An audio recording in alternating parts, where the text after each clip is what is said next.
Bismillah, Assalamualaikum warahmatullahi wabarakatuh. Alhamdulillahirrabbilalamin. Wabihi nasta'in wa ala umuri dunya waddin. Wa sallallahu ala anbiya'i wal mursalin Sayyidina Muhammadin wa ala alihi wa ashabihi ajma'in, amma ba'd. Para talib dan talibat yang dirahmati oleh Allah subhanahu wa ta'ala, insyaallah, alhamdulillah, pada kesempatan kali ini kita melanjutkan pembelajaran kita dalam pembahasan fikih, ya, yang masih membahas jual beli yang terlarang. Nah, kita lanjutkan saja. Jual beli terlarang yang berikutnya adalah jual beli bai'u hablul hablah. Bai'u hablil hablah. An Ibn Umar qala kana ahlul jahiliyah yatabaya'una lahmal jazura ila hablil hablah wa hablal hablah an tuntija an-naqata thumma tahmila allati nutijat fanahahum Rasul sallallahu alaihi wasallam. Dahulu orang-orang jahiliyah saling jual beli lahmul jazur. Lahmul jazur itu artinya adalah daging onta sampai temponya hablul hablah. Ya, hablul hablah itu apa? Antun tijan naqah thumma tahmilul allati nutijat. Yang onta yang dibeli tadi itu melahirkan, ya, kemudian anaknya tadi melahirkan lagi, ya, maka ini dilarang oleh Nabi Shallallahu Alaihi Wasallam. Maksudnya bagaimana? Jadi maksudnya begini, dahulu misalnya ada orang beli daging onta, ya, beli daging onta, misalnya harga ontanya 15 juta, ya, dia yang membeli onta tersebut seharga 10 juta. Nah, seharga 10 juta, kemudian sisanya 5 juta itu nanti akan dicicil atau akan dilunasi ketika hablul hablah. Nah, maksudnya ketika hablul hablah, ketika onta yang dia beli ini mempunyai cucu. Nah, ketika onta yang dia beli itu mempunyai cucu, maka ini namanya akad hablul hablah. Ya, akad hablul hablah, dan ini memang pernah, dan ini ada di zaman jahiliyah tatkala itu. Nah, kenapa dilarang? Karena tidak jelas kapan pembayarannya ini, ya kan, menunggu sampai onta yang dia beli ini melahirkan atau mempunyai cucu. Pertanyaannya, apakah pasti dia akan punya cucu onta tadi atau tidak? Maka di sini ada letak ghorornya, ada letak spekulasinya, sehingga akad seperti ini terlarang dalam Islam. Ya, mungkin kalau kita contohkan di zaman sekarang, misalnya kalau saya belanja ke mana? Saya belanja ke kantin, kemudian hutang, kemudian saya bilang ke penjaga kantinnya, ke ibu kantin itu, "Bu, nanti ini akan saya bayarkan ketika orang tua saya datang." Nah, pertanyaannya, orang tua kita datang kapan?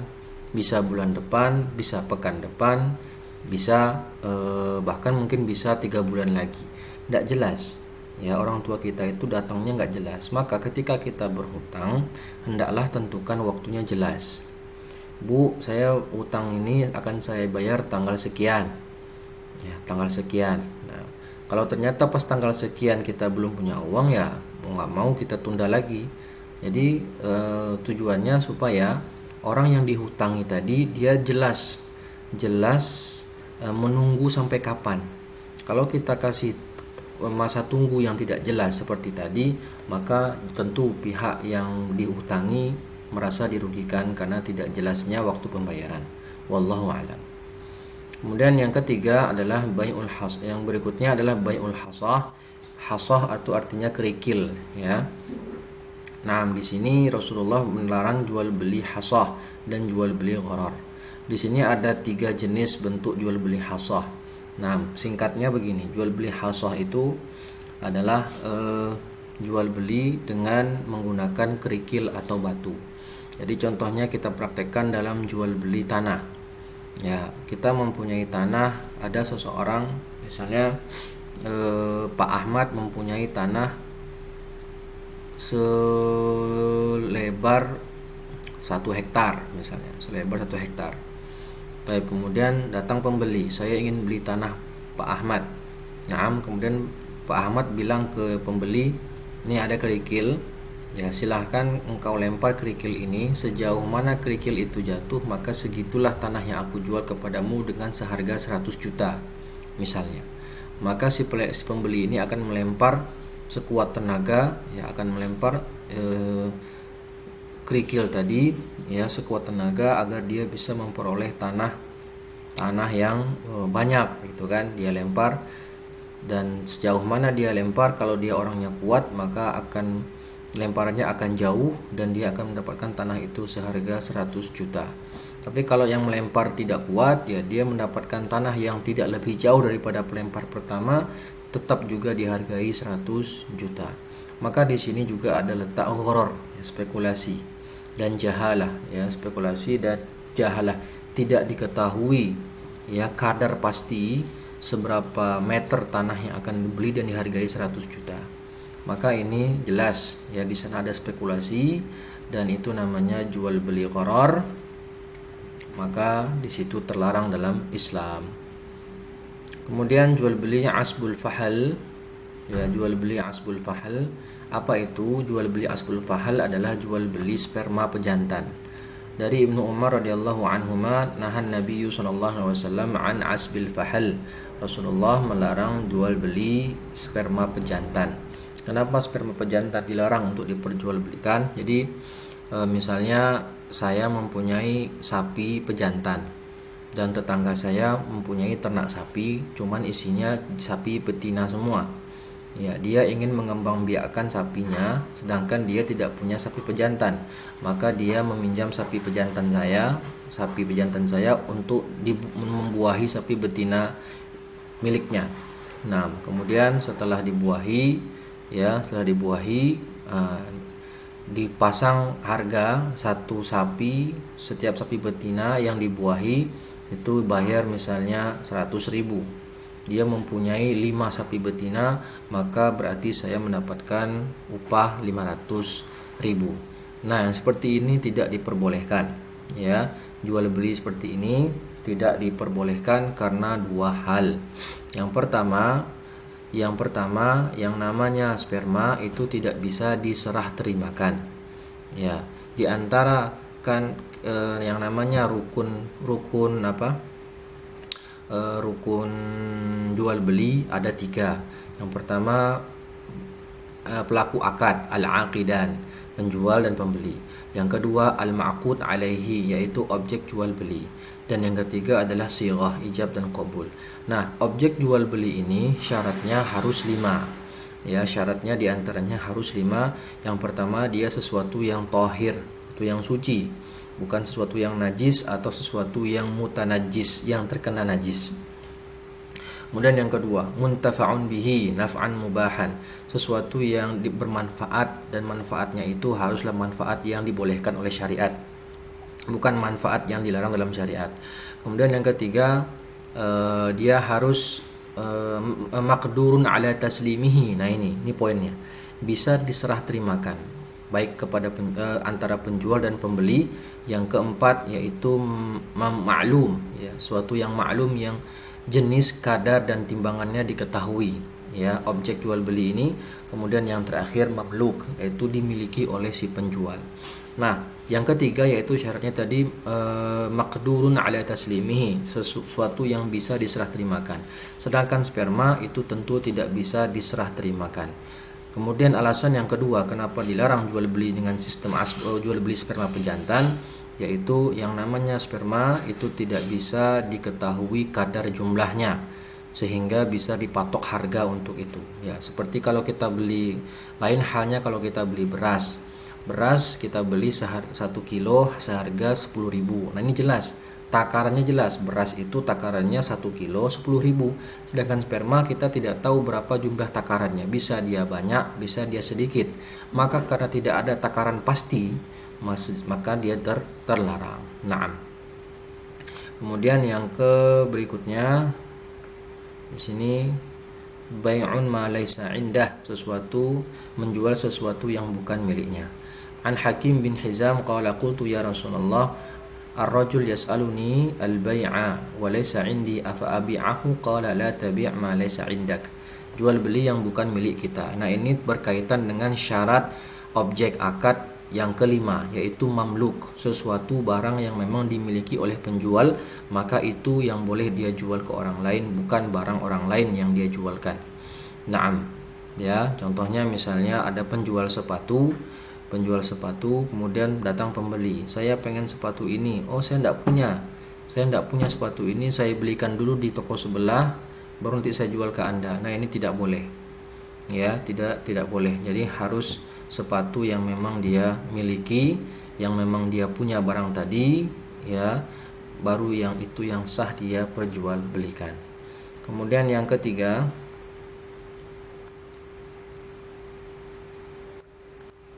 bai'ul mabi' qabla qabdihi, menjual barang sebelum dia pegang, ya, sebelum dia pegang. Naam, qala Rasulullah Ibnu Abbas, Rasulullah bersabda, siapa yang menjual makanan maka janganlah dia jual sampai dia memegangnya. Ibnu Abbas berkata, wahsib kulla syai'in bimanzilati ta'am, dan perkirakanlah sesuatu yang lain, hitunglah sesuatu yang lain itu sebagaimana makanan. Ya, maksudnya bagaimana? Kalau menjual makanan, sebelum dia jual dia harus memiliki dan makanan itu ada di tangannya. Ya, sudah menjadi dia sudah menguasai makanan tersebut sepenuhnya. Begitu juga yang lain. Ya, contoh begini. Saya beli mobil di dealer. Ya, saya beli mobil di dealer, mobilnya seharga 100 juta. Sudah saya bayar kontan. Lalu kata dealer mobilnya akan dikirimkan ke rumah saya besok, ya, besoknya. Maka sebelum mobil tadi dikirimkan ke rumah saya, tiba di rumah saya tidak boleh menjual balik mobil tersebut ke orang lain. Meskipun sudah saya bayar secara kontan, sudah saya bayar full, lunas, tapi selama mobil tadi masih di tempatnya dealer, belum tiba di rumah saya, ya, maka di saat itu barangnya tadi belum ada di qobet saya, belum dipegang sepenuhnya oleh saya. Naam. Jadi sehingga saya tunggu dulu mobilnya datang sampai ke rumah, baru setelah itu jika saya ingin menjualnya lagi ke orang lain, maka itu diperbolehkan. Wallahu a'lam. Kemudian al-bai'u ala bai'i akhihi. Jual beli di atas jual beli saudaranya. La bai'a la yabi' ba'dakum ala bai'i ba'din. Ya, wa an Abu Hurairah la yasummal muslim ala saumi akhihi. Nah, intinya sama, dilarang jual beli di atas jual beli saudaranya. Artinya, jika ada orang sudah membeli sesuatu, ya, dan dia sudah deal dengan penjualnya, maka tatkala itu jangan kita ikutan beli barang tersebut. Ya, jangan ikutan beli barang tersebut. Misalnya saya beli sepatunya seharga 300.000 saya beli. Kemudian setelah saya sudah deal akadnya, ketika akan diserahkan, datang orang, ya, mengatakan atau lebih gampangnya gini, saya membeli HP, ya, kemudian kan ada khiyar syarat. Misalnya saya bilang saya bawa dulu saya ini dulu selama 3 hari, ya, saya bawa dulu selama 3 hari, ya, sebagai khiyar syarat kan, 3 hari. Nah, selama waktu 3 hari itu tidak boleh ada pembeli lain yang menawarkan barang tersebut, ya, mau membeli barang tersebut, karena sudah dalam masa khiyar. Kalau ketika nanti saya tidak jadi beli, maka boleh diambil oleh orang lain. Tapi kalau saya masih ingin membeli, barang tadi tidak boleh ditawarkan ke orang lain. Nah, maaf, itu namanya al-bai'u ala bai'i akhihi. Kemudian yang kelima, bai'ul 'ainah. Nah, apa itu bai'ul 'ainah? An yabi'a syai'an min ghairihi bi thamanin muajjal wa yusallimuhu ila al-mushtari. Seseorang menjual sesuatu kepada orang lain dengan harga cicilan, dengan tak muajjal, yaitu dengan angsuran, ya, atau dengan pembayaran di belakang, dan diserahkan kepada pembeli. Thumma yashtarihi qabla qabdi tsaman. Kemudian setelah dia beli oleh pembeli, si penjual membelinya lagi dari si pembeli pertama. Naam, tapi dengan harga yang lebih murah, dengan harga yang lebih rendah, tapi dengan cara naqdan. Ya, yang di sini muajjal, yang di sini naqdan, dengan cara kontan. Nah, jadi gambarnya begini. Saya beli motor ke Pak Ahmad tadi. Pak Ahmad jual motor. Saya beli motor di Pak Ahmad seharga 15 juta. Type motor 15 juta dengan cara kredit. Ya, dengan cara kredit selama 1 tahun. 15 juta. Nah, setelah saya beli, lalu Pak Ahmad bilang motornya dibeli lagi sama saya. Ya, motornya dibeli lagi sama saya. Motor yang tadi saya beli dari dia, Pak Ahmad beli lagi ke saya. Ya, akhirnya motor tadi dibeli sama Pak Ahmad tapi dengan harga 10 juta, cuman kontan. Ya, kalau tadi saya 15 juta kredit, Pak Ahmad membelinya lagi ke saya 10 juta tapi dengan cara kontan. Ya, sehingga di sini jual beli namanya jual beli ainah. Maksudnya bagaimana? Maksudnya jual beli yang terjadi tujuannya bukan untuk memiliki barang. Ya, bukan untuk memiliki barang. Sebagaimana pengertian jual beli yang sudah kita bahas di awal-awal pembahasan jual beli, yaitu naqlu milkin, naqlu milkin ilal ghairi bi thamanin li ajli tamlik ala wajhi ta'bid. Kan itu. Akad jual beli itu adalah perpindahan kepemilikan dari seseorang kepada orang lain dengan uang atau dengan timbal balik, ada dengan barteran atau dengan uang, li ajli tamalluk, ya, untuk ingin memiliki, niatnya untuk memiliki barang jual beli tersebut, ya, ala wajhi ta'bid, dengan jangka waktu selamanya. Nah, di sini dalam jual beli ainah ini tidak ada keinginan antara penjual dan pembeli untuk saling memiliki barang, tidak ada. Yang ada adalah tujuannya Pak Ahmad ingin meminjamkan saya uang 15 juta, tetapi Pak Ahmad ingin meminjamkan saya uang 10 juta, tetapi saya harus membayarkannya kepada beliau 15 juta. Nah, ini tujuannya. Jadi ini adalah riba terselubung namanya. Jadi kalau dia langsung terang-terangan minjamkan saya uang 10 juta, kemudian saya nanti bayar 15 juta, ini kan terang-terangan jelas ini riba. Riba fadl namanya, ya. Ya, atau riba nasi'ah. Ya, jelas ini namanya riba. Tapi dua orang tadi menutup riba tadi dengan akad pura-pura. Ya, akad pura-pura itu tadi jual beli motor bolak-balik, ya, di orang yang sama. Tujuannya untuk menutupi riba, mengakali riba. Maka dosa jual beli ainah ini termasuk dosa yang besar karena berusaha mempermainkan syariat Allah, berusaha menipu Allah. Nah, tentu ini dosa yang sangat besar. Nah, maka dia terlarang. Dan hadis Ibnu Umar, idza tabaya'tum bil 'ainah, jika kalian telah melakukan jual beli 'ainah dan kalian wa akhadtum adnabal baqar, dan kalian telah sayang dengan binatang kalian, waraditum bizar, dan kalian ridha dengan jual beli kalian, dan kemudian kalian tinggalkan jihad, wa taraktumul jihada sallallahu alaikum dhullan la yanzi'uhu hatta tarji'u ila dinikum. Allah akan liputi, Allah akan berikan kepada kalian kehinaan yang tidak akan dicabut sampai kalian kembali kepada agama kalian. Ya, berikutnya jual beli taksid. Ya, jual beli taksid itu jual beli kredit. Naam. Ya, jual beli kredit itu diperbolehkan. Ya, sebenarnya diperbolehkan. Tapi yang terlarang modelnya bagaimana? Ya, kalau terlarang itu modelnya misalnya saya beli motor ke dealer. Ya, dan tentu saja dealer itu sudah kerjasama dengan leasing. Bismillah. Dealer itu telah kerjasama dengan leasing. Saya beli motor ke dealer seharga 20 juta. Type 20 juta motor dengan cicilan. Saya kasih DP 3 juta. Nah, kemudian akhirnya motor saya dapatkan dengan dicicil selama setahun misalnya. Saya kasih DP 3 juta. Type. Ketika motor sudah saya bawa, nah, pihak leasing itu akan membayarkan kepada dealer uang sebesar 20 juta seharga motor kalau dibayar kontan. Taib. Kemudian nanti saya nyicilnya bukan ke dealer, tapi saya nyicilnya ke pihak leasing. Jadi di situ ada 3 pihak, saya selaku pembeli, dealer selaku penjual, dan pihak leasing selaku tempat yang akan saya bayarkan hutang saya ke sana. Yang seperti ini tidak boleh. Jadi seakan-akan dealer itu, ya, dealer 20 juta tadi kalau kontan, ya, seharga 20 juta kontan. Karena saya bayarnya kredit, saya DP 3 juta, maka kalau saya bayar kredit itu totalnya nanti akan mencapai 25 juta. Maka si leasing itu membayarkan motor kepada dealer seharga 20 juta kontan. ya, yang seharga kontan.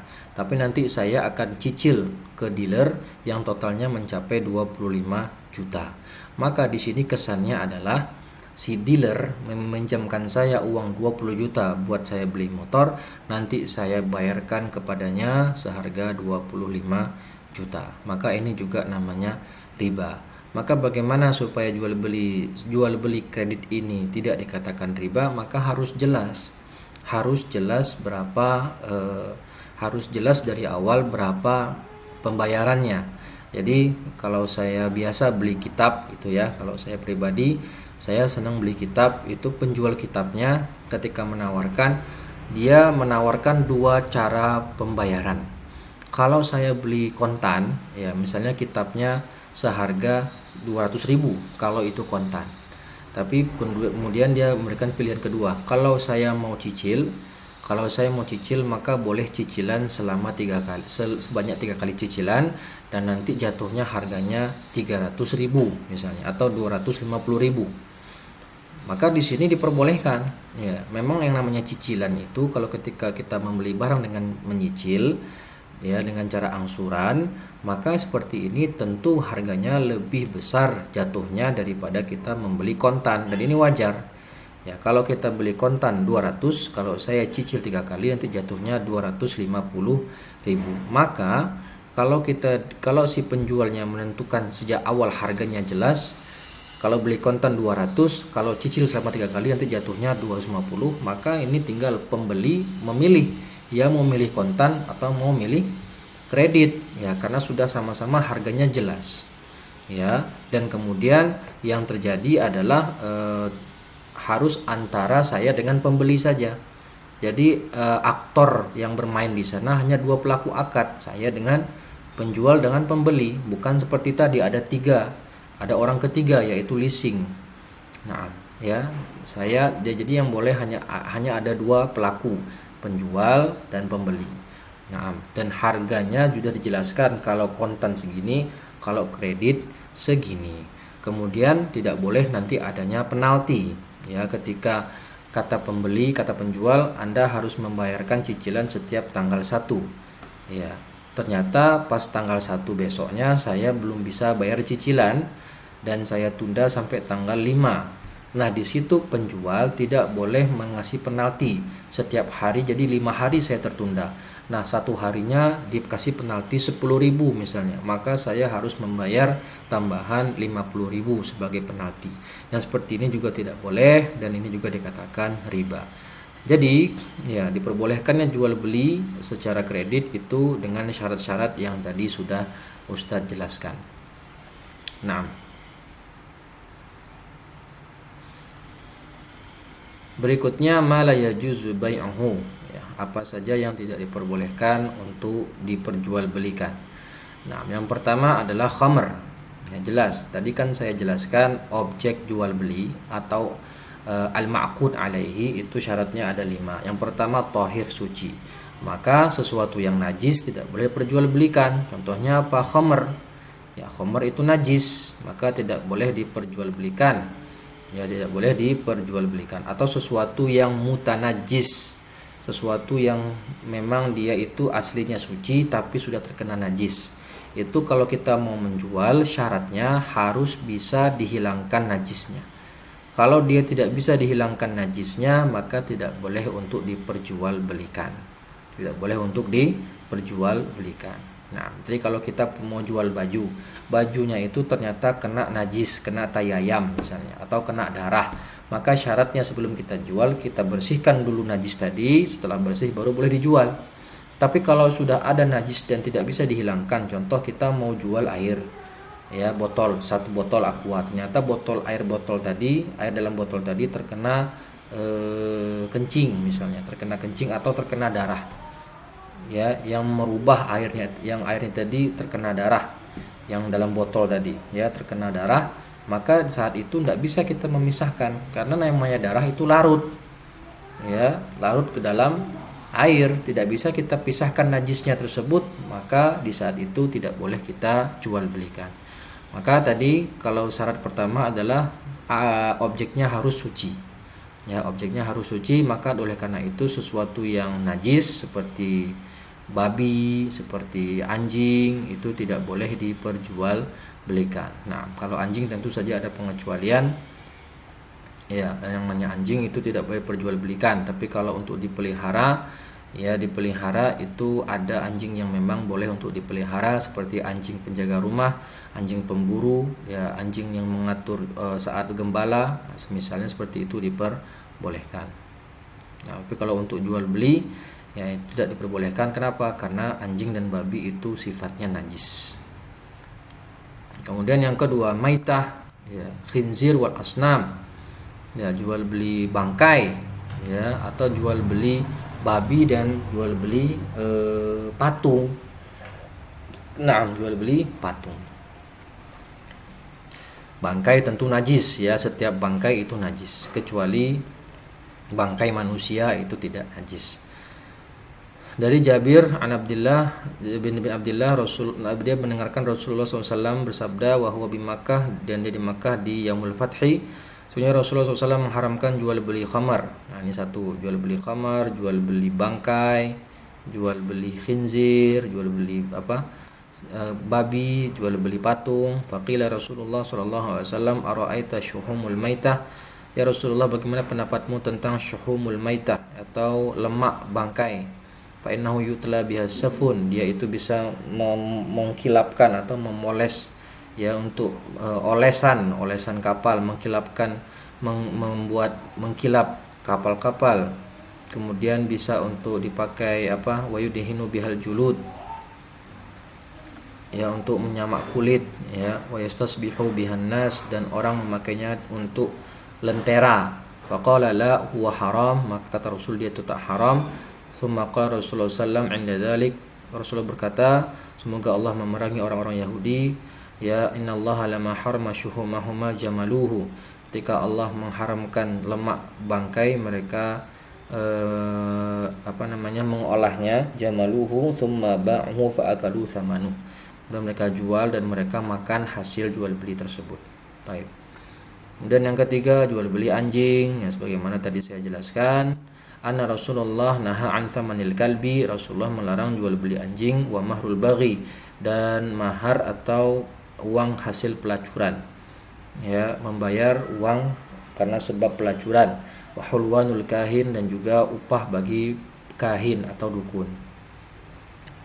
At-tasawir allati fiha ruh, ya menggambar lukisan yang di sana ada ruh. Kuntu 'inda Ibnu Abbas radhiyallahu anhuma idza atahu rajulun, ya Ibnu Abbas ini insanun, ya Ibnu Abbas, punya aku orang yang mana kehidupanku dari membuat kerajinan tangan, min son'ati yadayya, kerajinan tangan, dan aku membuat lukisan-lukisan ini, kata orang tadi. Maka Ibnu Abbas, kata Ibnu Abbas, aku tidak berkata kepadamu kecuali apa yang aku tidak akan menyampaikan kepadamu kecuali apa yang aku dengar dari Rasulullah SAW.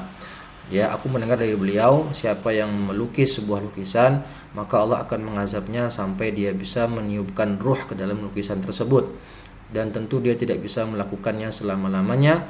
Dan rabba rajul rabwatan syadidah wasfarra wajahu, maka orang tadi marah, ya, berubah air wajahnya, berubah air mukanya.